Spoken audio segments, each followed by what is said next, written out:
시청자 여러분 안녕하십니까. 생생한 지역경제 소식을 전달해드리는 지역경제 매거진 곽경호입니다.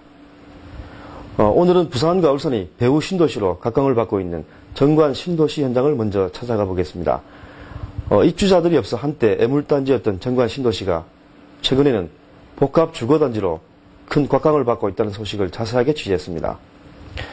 파워 인터뷰 시간에는 날씨 정보 제공업체인 비온 시스템 관계자를 만나 국내 기업들의 날씨 경영은 과연 무엇인지 자세하게 알아보는 순서를 마련했습니다. 76번째 지역경제 매거진 지금부터 시작하겠습니다. 미래형 복합도시로 조성된 정관 신도시가 마침내 주목을 받기 시작했습니다. 신도시 내 아파트의 저렴한 분양 가격 등에 힘입어 최근 입주자들이 몰려들고 있는 것입니다. 부산시 기장군에 위치한 정관 신도시입니다. 정관 신도시는 최근 아파트 입주율이 80%를 넘어선 것으로 확인됐습니다.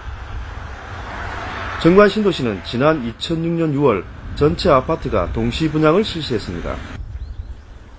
하지만 당시 대규모 미분양 사태가 빚어지면서 정관 신도시는 한동안 불 꺼진 유령 도시로 전락하기도 했습니다. 이 같은 정관 신도시에 입주자들이 몰려들고 조만간 대규모 아파트가 신규 분양을 준비하고 나서 명실상부한 부산과 울산의 배후도시로 각광을 받고 있는 것입니다. 실제로 부산시가 조사한 바에 따르면 지난달 중순까지 전체 동시 분양 아파트 6,746가구 가운데 5,478가구가 입주해 입주율이 81%에 달했습니다. 정관 신도시 인구는 아파트 입주 전 4,988명에 불과했지만 지난달 중순에는 15,167명이 새로 전입해 21,155명인 것으로 집계됐습니다. 분양률은 평균적으로 한 80%가 넘었고요. 입주율도 한 80% 정도 됩니다. 왜냐하면 이제 시내 쪽에 워낙 입주할 수 있는 물량이 없고 지금 이제 전세 가격이 폭등하다 보니까 전세 들어오셨다가 그게 이제 매매 수위로 돌아서면서 분양률이 이렇게 급격히 많이 좋아졌고요. 정관 신도시 입주율이 최근 급속히 늘어난 것은 부산 도심과 울산으로 연결하는 도로망이 완성되면서부터입니다. 부산 울산 고속도로가 지난 2008년 말에 개통된 데 이어 지난해 말에는 정관 신도시 진입도로가 곰내 터널의 완공으로 완전 개통됐습니다. 정관 신도시의 또 다른 진입도로인 국도 60호선 정관 월평 구간도 지난해 말 완공됐습니다. 이와 함께 인근에 2006년 완공된 정관 산업단지도 이르면 올해 말까지 입주가 완료될 예정이며 원자력 병원과 신세계 첼시 아울렛 건립 등 주변 개발 호재가 많은 것도 정관 신도시의 연착륙에 중요한 원인이 되고 있습니다.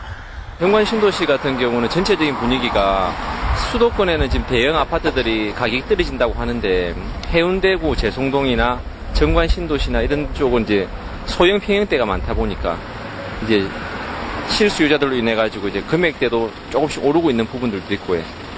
그렇게 하면서 이제 상가 쪽도 아무래도 이제 그런 소식을 접한 이제 투자자분들이라든지 아니면 1층에는 대형 프랜차이즈들 외식 개통으로 해서 이제 많이 찾으시고. 정관 신도시에는 또 이달부터 올 하반기까지 총 5,800가구 규모의 아파트 신규 분양이 실시됩니다. 우선 이지건설은 정관 신도시 A-3블럭에 이지도원 1차 978가구를 분양합니다.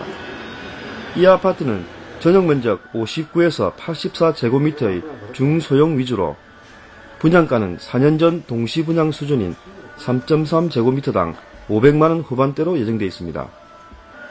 이지건설은 올 하반기에도 2차 767가구와 이지도원 3차 990가구를 연이어 공급할 계획입니다. 부산과 울산을 대표하는 대규모 신주거지역으로서 정관 신도시가 발돋움하고 있는 것 같습니다. 저희는 근본 4년 만에 찾아온 민간 중소형 아파트 단지로서 59제곱미터는 저렴한 분양가로 실수요자 및 투자자들에게 인기가 있으며 84제곱미터는 방 4개의 실용적 신평면으로 방문객들로부터 호응을 얻고 있습니다. 한국토지주택공사도 정관 신도시 내 A-25블럭에 전용 면적 59에서 84제곱미터 444가구를 다음 달부터 일반 분양합니다. 한국토지주택공사의 아파트 서쪽에는 정관 신도시 중앙공원이 있고 동쪽으로는 정관 농공단지가 위치해 입지 조건이 뛰어난 것으로 평가됩니다. 또 오는 10월에는 롯데건설이 A-10블럭의 롯데캐슬 2차 912가구를 공급할 예정이며 향토기업인 동일도 A-13블럭의 동일 스위트 1700가구를 올 하반기에 분양할 계획입니다. 부산과 울산이 배후 신도시로 최근 각광을 받고 있는 정관 신도시가 저렴한 아파트 분양 가격 등에 힘입어 미래형 복합도시로 자리를 잡을 수 있을지 큰 기대를 모으고 있습니다. SEN 곽경호입니다.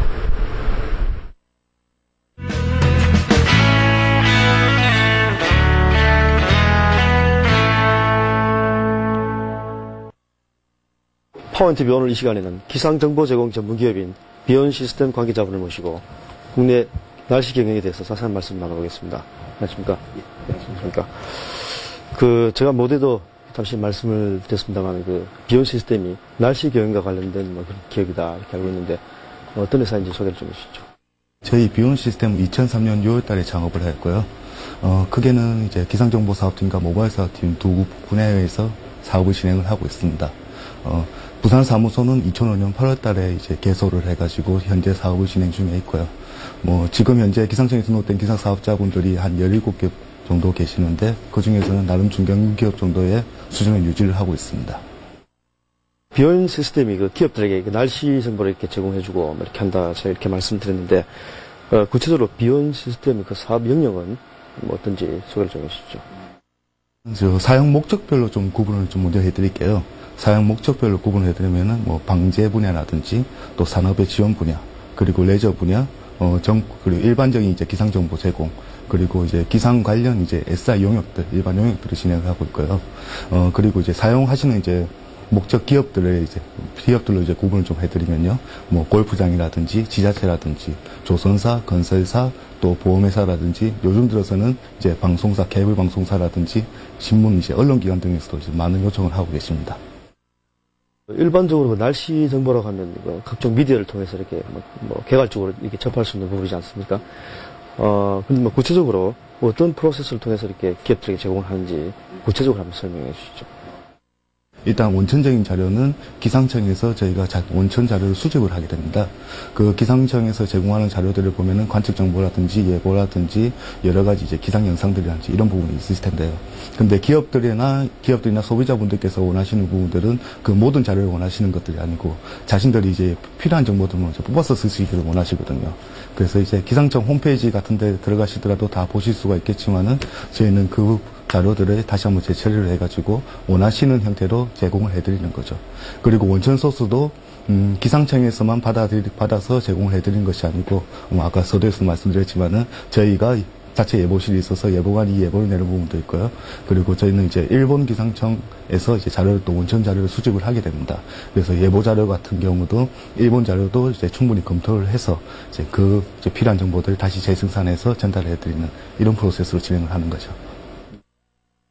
국내 비온 시스템과 같은 기업이 한 13 군데 된다, 이렇게 아까 말씀하셨는데, 특히 비온 시스템은 영남권 지역에서 아주 독보적으로 사업을 하고 계신다, 제가 이렇게 들었거든요. 현재 영남권의 사업 진출 영역은 어떤지 한번 설명을 좀 해주시죠. 영남권이라고 하면 우리나라에서 대표적인 이제 항만들이 다 모여 있고 또 해양 산업들이 많이 모여 있지 않습니까? 그런 부분에 있어서 일단 저희는 조선사 쪽을 우리나라의 4대 메이저 조선사라고 할 수 있는 곳 중에서 3군데를 저희가 이제 클라이언트로 삼아서 사업을 진행을 하고 있고요. 또 그리고 이제 지자체에 대한 이제 방제 기상 정보를 저희가 제공을 하고 있습니다. 지자체 같은 경우는 한 6군데 정도 저희가 지금 제공을 하고 있는데요. 지자체 같은 경우 이제 좀 사례들이 이제 많은 우수 사례를 좀 뽑혀가지고 방제청이라든지 기상청이라든지 해서 좀 우수 사례를 뽑혀서 수상 같은 경우도 많이 했었습니다. 그리고 또 레저 영역 같은 경우는 저희가 이제 골프장들은 이제 전국 단위로 다 하고 있지만은 또 영남권에 대해서는 저희 부산 사무소에서 관할을 하고 있고요. 이 부분에 대해서 사업 진행하고 있고 또 케이블 방송사들, 부산 지역에 케이블 방송사들이 여러 군데 있다 보니까 그쪽에서 필요하신 기상 정보들을 저희한테 받아서 서비스를 제공을 하고 계십니다. 방금 말씀하신 것 가운데 영남권 기업이나 또 지자체들이 날씨 경영을 도입해서 성공한 사례가 많이 있다, 이렇게 말씀하셨는데, 시청자들께서 관심을 가질 만한 성공 사례가 있으면 한번 소개해 주시죠. 네. 일단은 기본적인 기상 정보들은 이제 거제뿐만 아니라 옥포만이라든지 또 대한해역까지 시우전 같은 경우 이제 조선회사에서 배를 건조를 해가지고 시운전에 나가게 될 경우 대한해역까지 나가시거든요. 그래서 이제 해상에 대한 기상 정보들까지 다 제공을 해드리고요. 그리고 또 작업 공정별로 따라가지고 도장 작업을 하신다고 하면은 도장 작업에 필요한 기상 요소들, 뭐 기온이라든지 습도라든지 강수 유무라든지 이런 부분에 대한 정보를 제공을 해서 또 오늘 도장 관련 작업 지수가 0부터 100까지 나누어서 이제 단계별로 이제 제공을 해드리는 거죠. 그런 식으로 이제 지수를 제공을 해드리고 또 도장뿐만 아니고 용접이라든지 또 이제 뭐라고 해야 하나 절단이라든지 그런 부분을 공정별로 다 이제 작업 지수를 제공을 해드리고 있습니다. 그리고 또 제오조선 같은 경우는 저희가 이제 전담 예보관제를 운영을 하고 있어가지고요. 만약 이제 악기상이 일어난다든지 뭐 태풍이 북상을 하게 된다든지 할 때는 이제 저희가 이 전담 예보관이 직접적으로 이제 대우조선 해양에 파견을 나가서요. 그쪽 이제 재난관리팀과 같이 현재 상황을 판단을 해드리고 이제 의사결정을 하실 수 있도록 지원하는 이제 그런 시스템 운영을 하고 있습니다. 여기 대우조선 사례 중에 좀 재밌는 경우가 하나 있었는데요. 조선소 같은 경우는 일단은 태풍이 올라오게 되면은 배를 피항을 할 것인지 건조 중인 선박은 피항을 할 것인지 안 할 것인가 상당히 중요한 부분입니다. 이제 만약에 이제 피항을 하게 된다면은 서해안이라든지 아니면 일본이라든지 동해 위쪽이라든지 이렇게 나가야 되는데 그 한 번 이제 피항하게 될 경우 발생하는 비용이 수억에서 수십억까지도 발생을 한다고 하시더라고요. 그런데 만약에 그 비용이 아까워서 피항을 하지 않고 있다가 태풍이 너무 강하게 영향을 끼쳐가지고 건조 중인 선박이 이제 자초를 한다, 침몰을 한다든지 이렇게 되면 더 큰 피해가 나지 않습니까? 예, 그런 판단을 이제 하실 수 있도록 저희가 도움을 드리는데요. 한때 이제 태풍이 올라와가지고 이제 저희 예보관 판단으로는 충분히 견딜 수 있는 바람이고 강우가 온다, 괜찮다라고 말씀을 드렸고, 그런데 이제 그 선주 쪽에서 이제 인원이 나오셔가지고 이 태풍에는 피항을 시켜야 된다. 그래서 이거는 대우조선에서 부담을 하고 빨리 피항을 시키도록 하여라라고 했는데 대우조선 쪽 측에서는 이제 저희 측 의견을 믿으시고 이제 피항을 안 하시는 걸로 결정을 내셨습니다. 다행히 아무 일 없이 지나가게 돼가지고 큰 도움을 드렸다고 생각을 하고 있습니다. 방금 제가 날씨 경영이라고 말씀을 드렸는데 그 날씨 경영이 시청자분들뿐만 아니라 저도 아주 생소한 부분이 많은 것 같은데요. 그 날씨 경영이 어떤 것인지 전문가로서 한번 정의를 한번 내려주시죠. 국민 총생산의 약 40% 정도가 날씨에 민감한 산업이라고 규정을 하고 있습니다. 미국 상무부 발표 자료고요. 그리고 일본 같은 경우는 일본 기업 총기업의 80% 정도가 날씨에 민감한 산업이라고 정의를 하고 있습니다. 이 정도로 이제 날씨가 산업에 끼치는 영향은 이제 크다라고 말씀을 드릴 수가 있는데요. 날씨가 산업 현장에 제공되는 부분은 상당히 많겠죠. 저희가 제공해드리면은 정보를 사용하시는 부분 쪽에서 보면은 방제 측면이라든지 또는 사업장 관리라든지 또한 이제 재고 관리라든지 이런 부분도 영업 관리라든지 이런 부분에 사용을 많이 하시게 되는데요. 좀 크게 예를 들어보면 유통산업 같은 경우 있지 않습니까? 편의점 운영이라든지 아니면 백화점 운영이라든지 또는 이제 홈쇼핑 운영이라든지 이런 부분에서 보면은 특히 단기간적으로 잡아가지고 내일 만약에 비가 온다. 비가 오게 되면은 사람들이 외식 같은 걸 좀 잘 안 하게 되지 않습니까? 외출을 잘 안 하게 되고 그럴 때는 이제 편의점이나 홈쇼핑 쪽에서는 매출량이 늘어나게 되는 거죠. 사람들이 외출은 하지 않고 집에서 이런 부분들을 확인을 하기 때문에요. 그리고 이제 좀 장기적인 측면에서 본다면은 만약에 올여름이 더울 것 같다, 아니면 반대로 좀 서늘할 것 같다. 이런 식으로 이제 예보가 나오게 된다면은, 아이스크림 쪽이라든지 에어컨 쪽이라든지 이런 부분에서는 상당히 거기에 따라서 이제 생산 관리를 해야 이제 재고량이 이제 관리가 되고 거기에 대한 이제 수요량을 예측을 해서 이제 생산을 하게 되겠죠. 이런 부분도 있을 거고요. 이제 재난 관리는 어디든 마찬가지겠지만은 야외에서 현장에 있으신 부분이라면 다 중요한 부분 아니겠습니까? 비가 많이 온다면은 비를 조심하셔야 될 거고, 바람이 많이 분다면 바람을 조심하셔야 될 거고, 또 이제 레저 산업 쪽에도 이제 날씨 부분에 많은 관심을 가지시는데요. 레저 쪽은 골프장이라든지 스키장이라든지 아니면은 낚시라든지 이런 부분에서 많이 사용을 하시게 되는데, 특히나 이제 골프장 같은 경우에는 비가 오냐 안 오냐에 따라 가지고 사업장을 어떻게 운영을 해야 되는지 크게 방향이 틀어집니다. 당연히 비가 오게 되면은 폐쇄를 하게 되고 분들이 이제 거기에 대해서 이제 예약 취소를 하고 왔다 가시는 그런 부분에 대해서 이제 비용 감소 부분이 있어야 되니까요. 뭐 이렇게 이제 이런 형태로 이제 사용을 하실 수가 있는 부분이고요. 뭐 낚시 같은 경우는 특히 이제 저희가 영남권에 있다 보니까 낚시 쪽에서 이제 많은 이제 의뢰를 받는데요. 낚시 쪽은 이제 낚시하시는 분들이 전국 어디든 방방곡곡 찾지 않고 다니시지 않습니까? 서울에서 오늘 부산 앞바다에 뭐 조항이 좋다더라, 한번 내려가야겠다라고 마음을 먹으셨는데 막상 내려와 보니까 해상에 특보가 발효돼서 배가 못 나간다. 이렇게 되면 완전 헛걸음, 이틀 동안은 헛걸음 하시고 많은 기회비용이 소실되는 부분이니까요. 이런 부분에서도 충분히 기상정보를 이용해서 활용을 하실 수 있으리라고 생각을 하고 있습니다. 제가 인터뷰 도중에 좀 궁금한 부분이 하나 있는데요. 그 국내 기상산업 시장 규모랄까 뭐 이런 현황은 어떤지 궁금하고, 또 국내 기상산업 시장을 그 세계 시장과 비교해서 보면 어떤 위치에 있는지 한번 소개를 좀 해주시죠. 우리나라에 이제 기상사업자 제도가 도입된 게 1997년부터입니다. 1997년부터고 지금 이제 만 12년이 지나고 이제 13년째 접어들고 있는데요. 작년 국내 기상사업 시장이 약 500억에서 600억 정도, 정확한 계산은 안 나왔지만요. 한 그 정도로 예상을 하고 있습니다. 사업 초기에 비하면 한 95배 정도 성장이 되었다고 이제 그런 이제 계산이 나오더라고요. 그런데 이제 미국이나 이제 일본 쪽과 좀 비교를 해보면요. 이제 미국 같은 경우는, 이제 기상사업 시장 규모가 2조 2천억 원 정도 됩니다. 그러면은 이제 미국과 우리나라의 경제 규모 차이는 한 14배 정도로 보고 있거든요. 기상사업 시장의 규모는 한 114배 정도 차이가 나게 됩니다. 그만큼 이제 우리나라의 기상시장은 아직 좀 걸음마 단계다, 이제 시장 초기 생성 단계라고 볼 수가 있는 부분이고요. 일본 같은 경우도 약 8천억 규모, 기상사업 시장 규모가 그렇게 되고요. 그럼 우리나라의 500억과 비교를 하면은 약 한 80배 정도 차이가 나는데, 시장 규모는, 이제 경제 시장 규모는 약 4배 정도로 보인다고 하더라고요. 우리나라와 일본과의 차이는. 또 역시다, 이제 그쪽 일본과도 비교를 해서도 우리나라의 기상사업은 발전할 규모가 많다고 보고 있습니다.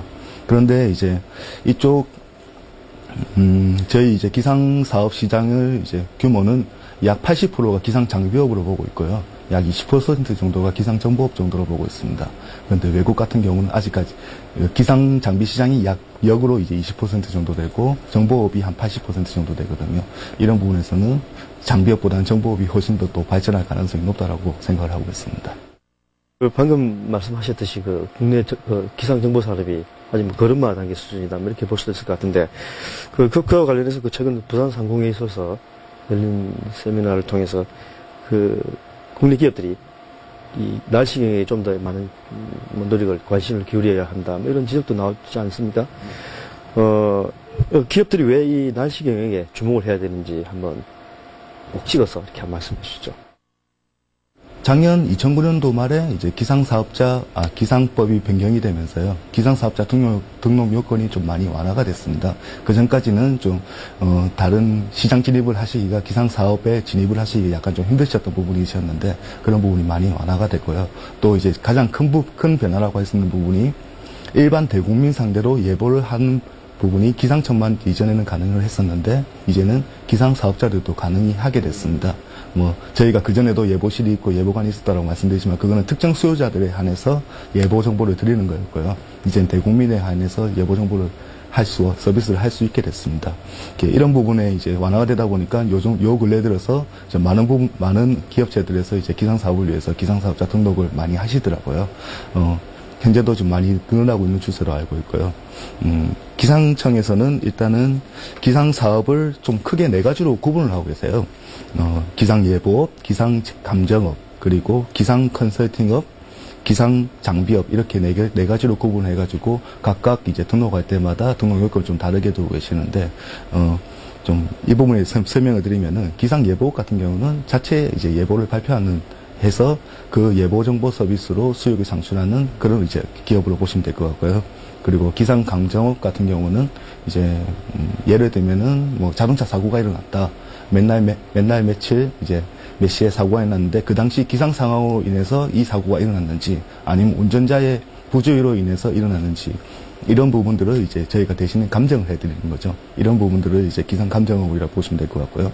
기상 컨설팅업은 아까 앞에서 말씀드린 날씨에 따라서 이제 기온이 올라갈 거기 때문에 에어컨 생산을 좀 많이 늘리십시오. 이런 식으로 이제 컨설팅을 해드리는 이런 업이라고 보시면 될 것 같습니다. 그리고 마지막으로 기상장비업은 기상관측 장비 생산을라고 생각을 하시면 될 것 같습니다. 방금도 말씀을 하셨습니다만, 국내 기상 정보 사업에 대한 인식이 아직 현저히 낮다. 반면에 역설적으로 말씀드리면은 시장 규모가 그만큼 커질 가능성이 높다 이렇게 볼 수 있지 않겠습니까? 국내 기상 정보 산업이 이와 관련해 나아가야 될 방향이 있다면 한번 제시를 한번 해주시죠. 아직까지 우리나라 기상정보 시장에서 기상장비가 차지하는 비중이 상당히 높습니다. 기상장비 같은 경우는 이제 매출의 전체 기상시장의 80% 정도 차지하고 있는데요. 이거는 우리나라 국민들의 인식과도 아까 말씀드렸지만 좀 겹치는 부분이고요. 그리고 컨텐츠 부분에서의 역량이 좀 많이 강화가 돼야 된다고 생각을 합니다. 그래서 기상정보 시장이 활성화가 돼야 되는데요.